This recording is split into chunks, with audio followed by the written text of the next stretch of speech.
ইজাজ আহমেদ 90 দশকে পাকিস্তানি মিডল অর্ডারে ছিলেন অন্যতম ভরসার নাম। ব্যাটিং বিউটি ছিলেন না, কিন্তু কার্যকারিতা ছিল ভালোই। ক্রিজে তার দাঁড়ানোটাও মনে রাখার মতো। দুই পায়ের মাঝে ব্যাটটা এমনভাবে রাখতেন যেন কুড়াল হাতে দাঁড়িয়েছেন। 60 টেস্ট ও 250 ওয়ানডে মিলিয়ে মোট 9,879 রান করা ইজাজ কোচিংয়েও হাত পাকিয়েছেন। পাকিস্তান অনূর্ধ্ব-19 ও পিএসএলের দল লাহোর কালান্দার্সে ছিলেন প্রধান কোচের দায়িত্বে।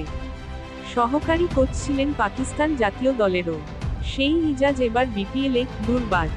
বিপিএলে ব্যাটসম্যান হিসেবে দুর্বার হয়ে ওঠার কোনো কারণই নেই। 2003 সালে অবসর নেওয়া 56 বছর বয়সী পাকিস্তানি এবার বিপিএলের ফ্রাঞ্চাইজি দল দুর্বার রাজশাহীর প্রধান কোচের দায়িত্বে। স্বাভাবিকভাবেই তাকে পেয়ে রাজশাহীতে খেলা দেশের ক্রিকেটারদের রোমাঞ্চিত হয়ে ওঠার কথা। শেখার জন্য এটা যে দারুণ সুযোগ। দুর্বার রাজশাহীর উইকেটকিপার ব্যাটসম্যান আকবর আলী সেই সুযোগকে কাজে লাগানোর কথাই জানালেন। মিরপুর শেরেবাংলা স্টেডিয়ামে আজ প্রথম অনুশীলনে নেমেছিল রাজশাহী। সেখানে ফ্র্যাঞ্চাইজিটির পক্ষ থেকে সংবাদমাধ্যমের মুখোমুখি হন আকবর।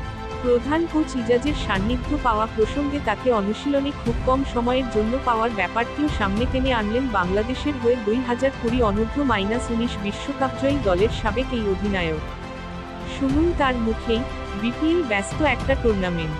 এখানে অনুশীলন করার খুব কম সময় পাওয়া যায়।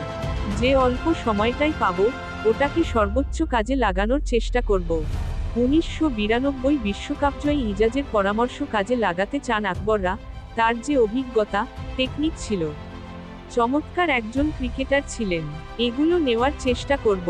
তিনি যে পরামর্শগুলো দেবেন, নিজের মধ্যে আনার চেষ্টা করব। আকবর বয়সভিত্তিক দলের অধিনায়ক হিসেবে 4 বছর আগে বিশ্বকাপে খেললেও এখনও জাতীয় দলে সুযোগ পাননি।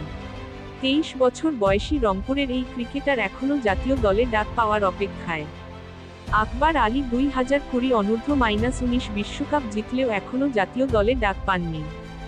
অবশ্য তার যে পজিশন, উইকেটকিপার ব্যাটসম্যান, সেখানে বাংলাদেশ জাতীয় দলে এমনিতেই বেশ প্রতিদ্বন্দ্বিতা। লিটন দাস ও জাকের আলী মিলে আপাতত দায়িত্ব সারছেন। নুরুল হাসান এখন জাতীয় দলের বাইরে থাকলেও উইকেটকিপার ব্যাটসম্যান হিসেবে তার অভিজ্ঞতাকেও মাঝেমধ্যেই কাজে লাগান নির্বাচকেরা। কিন্তু আকবর তাদের কাউকে নিয়েই ভাবছেন না।